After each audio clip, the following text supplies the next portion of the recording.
भेजना ही था रथ तो पहले भेज देते, पहले क्यों नहीं भेजा? तो इंद्र ने कहा राम ने मांगा नहीं, हमने भेजा नहीं। रामायण की कथा देखो, लंका कांड। भगवान श्री राम रावण के साथ युद्ध कर रहे हैं। रावण जब लड़ने आया युद्ध के मैदान में तो वो रथ पर सवार होकर आया, और राम के पास रथ नहीं है, पैदल नंगे पांव। रावण रथी और बिरथ रघुबीरा, राम के पास कोई रथ नहीं। और इसके चलते फिर विभीषण को चिंता हुई कि प्रभु इस युद्ध को कैसे जीतेंगे, हमारे पास संसाधनों का अभाव है। शत्रु रावण तो रथ पर सवार होकर आया है, आपके पास कोई रथ नहीं। और तब बड़ा सुंदर प्रकरण मिलता है वहां रामायण में कि भगवान राम कहते हैं कि सखा मेरे पास भी रथ है जिस पर मैं आरूढ़ होकर के ये युद्ध लड़ रहा हूं। और वो कौन सा रथ है? बोले वो धर्म रथ है। मैं धर्म रथ पर सवार होकर के लड़ रहा हूं।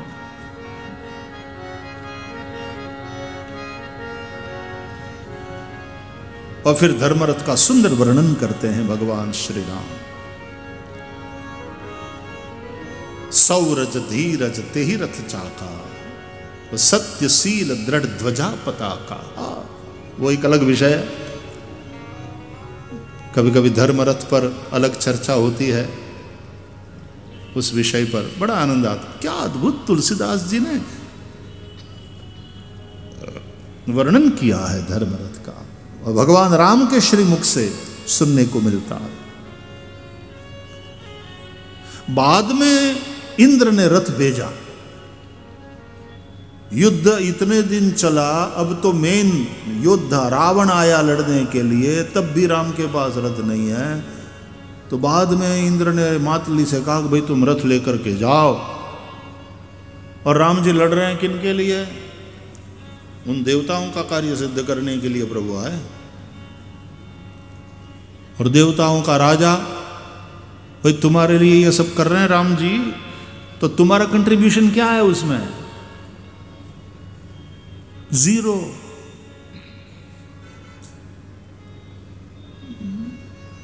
कभी कभी देवताओं का कंट्रीब्यूशन जीरो होता है। ऐसे देवता है देश में भी है, हकीकत में देवता, देवता के ऊपर श्लेष, उनका कंट्रीब्यूशन जीरो। या तो देखते रहते हैं या आलोचना करते रहते हैं, कंट्रीब्यूशन जीरो। तो बाद में फिर रावण ने अपने सारथी मातली से कहा कि जा रथ लेकर जा, और मातली रथ लेकर आया, इंद्र ने रथ भेजा। तो राम जी की उदारता, राम जी की महानता, राम जी के चरित्र की गरिमा देखिए साहब, कि राम जी ने नहीं कहा अब क्या करना है तेरे रथ का, पहले तो भेजा नहीं, अब आया बड़ा कंट्रीब्यूट करने वाला। मातली से नहीं है, जा जा वापस जा, कह देना इंद्र के तेरे रथ के बगैर भी हम लड़ लेंगे और जीत लेंगे। ओके, रथ भेजना था तो पहले भेज देना चाहिए ना, अब इतनी लेट ना। शिव जी की उदारता हम देखेंगे शिव चरित्र में, शिव जी की उदारता, राम जी की उदारता। रामचरित्र और शिव चरित्र दोनों है। भागवत में भी शिव चरित्र, भागवत के चतुर्थ स्कंद में पूरे दक्ष यज्ञ की कथा। शिव और राम को, शिव और कृष्ण को, यानी हरि और हर को तुम अलग कैसे करोगे? शिवस्य हृदयम विष्णु, विष्णुश्च हृदयम शिवः। शिव विष्णु के हृदय का नाम है, विष्णु शिव के हृदय का नाम। दोनों की कथा अद्भुत। एक की पत्नी सती, एक की पत्नी सीता। शिव जी ने सती का त्याग किया, राम जी ने सीता का त्याग किया। दोनों का चरित्र देखिए। सती पिता के घर यज्ञ में जलकर राख हो गई, सीता धरती में समा गई। तो सती ने भी सती मरत हरिसन बर मागा कि जन्म जन्म शिव पद अनुरागा, जन्म जन्म शिव चरणों में ही मेरा अनुराग रहे, शिव ही मेरे पति हों। और सीता जब धरती में समाई तो सीता ने भी यही मांगा, त्वमेव भर्ता न च विप्रयोगा। क्या चरित्र है साहब। इसलिए सुनो रामायण, रामायण के संदेश को हृदयंगम करो। अद्भुत है ये कथा।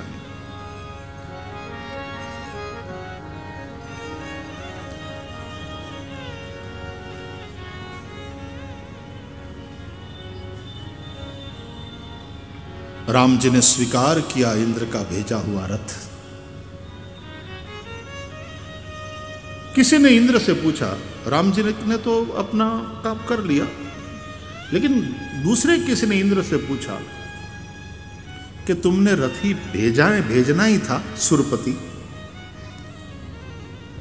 तो ये मति, ये बुद्धि, ये समझ बाद में क्यों आई? पहले से ही भेज देते। देवताओं का कार्य करने के लिए प्रभु अवतरित हुए हैं। भगवान के अवतार के प्रयोजन में तुम्हारा भी तो हित। विप्र धेनु सुर संत हित लीन मनुज अवतार, तो सुर देवताओं का भी नाम है। भेजना ही था रथ तो पहले भेज देते। पहले क्यों नहीं भेजा? तो इंद्र ने कहा, राम ने मांगा नहीं, हमने भेजा नहीं। आवेदन पत्र सरकार के पास आया ही नहीं था, मांगा नहीं था, आवेदन पत्र नहीं आया, कोई रिक्वेस्ट उनकी ओर से नहीं आई। अब आवेदन पत्र करे कि मुझे पद्मश्री दो, मुझे पद्म भूषण दो, मुझे पद्म विभूषण बनाओ, और फिर दिया जाए, वो सब, वो एक प्रक्रिया ठीक है।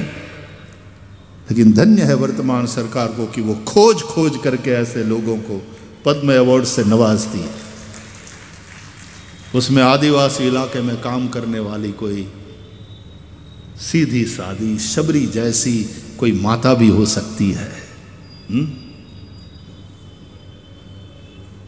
ऐसे ऐसे लोगों को खोज करके, और उनका जो प्रदान है समाज के प्रति, उनका जो कंट्रीब्यूशन है, उसको पहचान कर सरकार, जो प्रक्रिया है वो तो करनी पड़ती है, ठीक है, लेकिन सरकार ऐसे लोगों को खोज खोज कर, हम लोग भी सांदीपनी के माध्यम से प्रतिवर्ष राजर्षि देवर्षि ब्रह्मर्षि अवार्ड के द्वारा भाव पूजन करते हैं। हम कोई आवेदन पत्र नहीं मंगवाते, हमारा रडार घूमता है। और जहां ऐसा लगे कि ये महानुभाव समाज को कुछ दे रहे हैं, इनका कुछ प्रदान है, तो उन्हें खोज करके फिर हम उनके पास जाते हैं और प्रणाम करते हैं कि आपका भाव पूजन करने का हमारा विचार बना है, आप पधारें और हमें अपना भाव पूजन करने का अवसर दें। इस तरह से हम भाव पूजन करते हैं। तो इंद्र से कहा कि क्यों नहीं भेजा रथ? बोले राम ने मांगा नहीं, हमने भेजा नहीं। भाई राम मांगे, राम आवेदन करें, फिर ही रथ भेजोगे, ऐसा आग्रह क्यों? तो सुरपति है, it's a protocol, it's the procedure. तो जो प्रोसीजर है उसके अनुसार ही सरकार तो काम करती है। और फिर राम को मांगने में तकलीफ क्या है? इतना भी ईगो क्यों? कई लोग तो इसको फिर ईगोइस्टिक मानते। इतना भी ईगो क्यों? मांग लेते, आवेदन करते, केवल एक अर्जी करने की तो बात थी। और मांगना राम के लिए कोई नई बात थोड़ी है। उन्होंने केवट से मांगा, नाव मांगी, और केवट ने तो मना कर दिया था शुरू शुरू में, मांगी नाव न केवट आना। हम लोग बिल्कुल मना न करते, देर न करते, तुरंत अर्जी को पास कर दिया जाता, रथ भेज दिया जाता। राम ने मांगा नहीं, हमने भेजा नहीं। और मजे की बात यही है कि जो राम केवट से नाव मांगते हैं गंगा पार करने के लिए, वो राम युद्ध जीतने के लिए इंद्र से रथ नहीं मांगते, कोई सहायता नहीं मांगते। नहीं तो देवताओं का काम सिद्ध करना।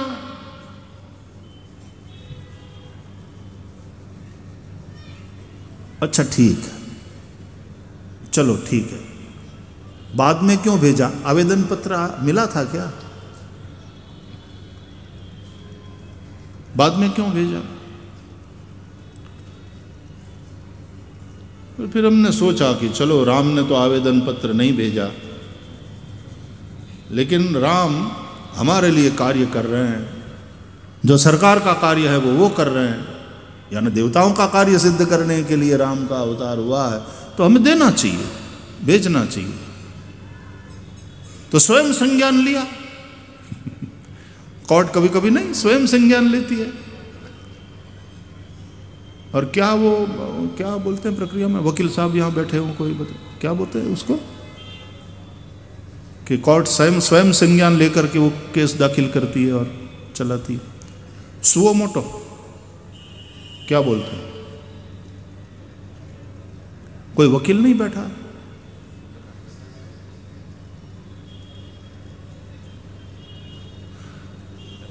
माफ करना वकील, इसको अन्यथा न लें कोई भी वकील, लेकिन हमारे एक वकील मित्र कहते थे कि हम झूठ बोलने की भी फीस लेते हैं, बिना फीस लिए हम झूठ भी नहीं बोलते। बिना फीस लिए हम झूठ भी नहीं बोलते।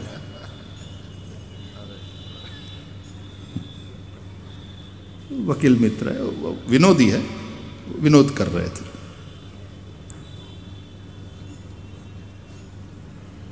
तो स्वयं संज्ञान लेकर के भी तो कुछ करना होता है, तो फिर हमने भेज दिया। कभी कभी कई लोग अच्छा काम होने वाला हो समाज में, नगर में, राष्ट्र में, और उनसे सहयोग मांगा भी जाए, एकदम ठंडा रिस्पॉन्स देखेंगे, सोचेंगे।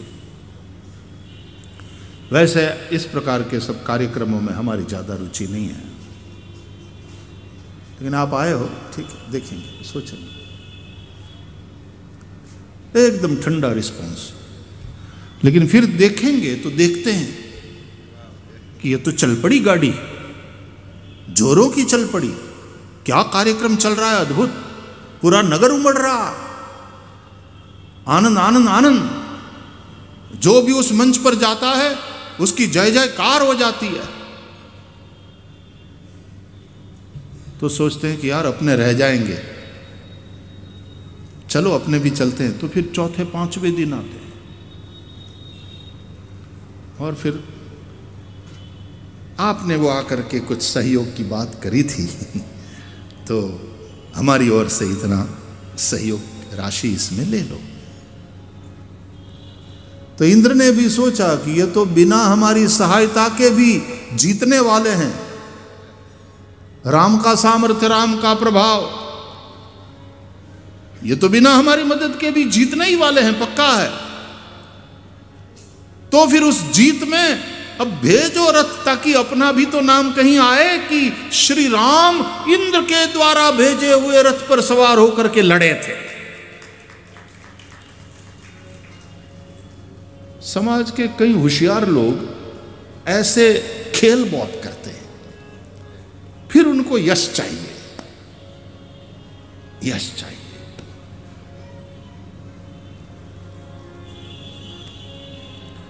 गजब की है राम कथा। देखा जाए तो राम कथा के जो पॉलिटिकल एस्पेक्ट्स हैं वो भी समझने लायक है। धार्मिक आध्यात्मिक तो मार्गदर्शन करती ही है राम कथा, लेकिन इसके सामाजिक और राजनीतिक और इवन सामरिक इसके जो एस्पेक्ट्स है उसको भी यदि समझने की कोशिश करें तो राम कथा, ये सभी ग्रंथ अपने आप में संपूर्ण है। तो मांगते हैं भगवान, मांगते हैं। और जब गीता में भगवान ने मांगा कि मन दे दे मुझे, मय्येव मन आदत्स्व मयि बुद्धिम निवेशय, वो हमारे ही कल्याण के लिए।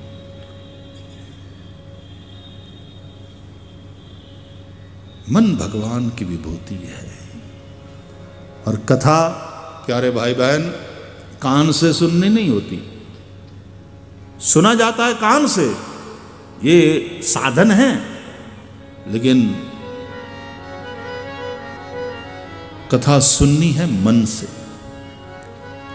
तात सुनहु सादर मन लाई, तात सुनहु सादर मन लाई, तात सुनहु सादर मन लाई, तात सुनहु सादर मन लाई, कहु राम के कथा सुहाई,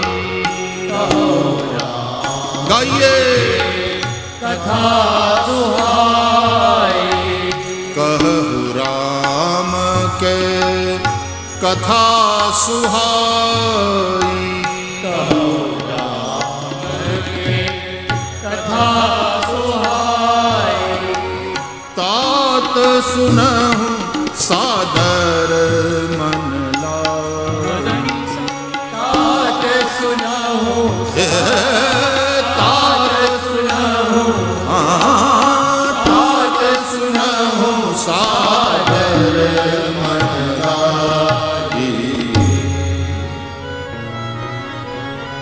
मन लगा करके कथा सुनो। राम कथा रामायण राम का ही वांग्मय स्वरूप है, ये भी मांगते हैं मन लगाओ मुझ में, मय्येव मन आदत्स्व। और राम जो मांगे वो उनको देने में कल्याण हमारा है, काम हमारा ही बनने वाला है, क्योंकि वो तो पूर्ण है, उनके पास क्या नहीं। वो जो हमसे मांगते हैं वो हमारे कल्याण के लिए। कभी कभी शिक्षक विद्यार्थी से समय मांगता है, कहता है आप लोग ध्यान दो, आप लोग ये करो, 1 घंटा मेरे पास बैठो, तो उसमें कल्याण किसका है? विद्यार्थी का।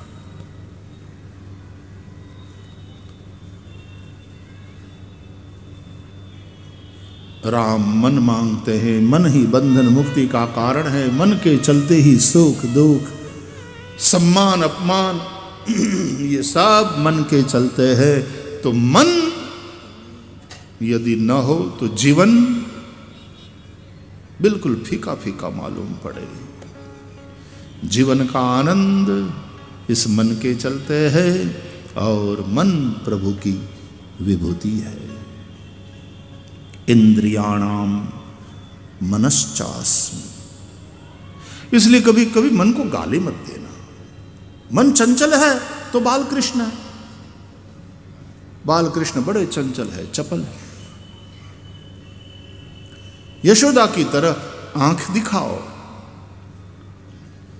लेकिन द्वेष न करो, मन से लड़ो नहीं, मन को प्यार करो, पुचकारो। एक वो नहीं है कुछ मन तो बच्चा है जी, सच में ऐसा है ना कुछ, मन तो बच्चा है जी।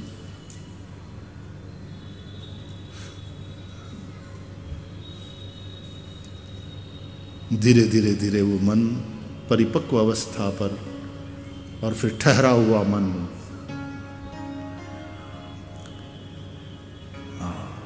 ऐसी यह राम कथा।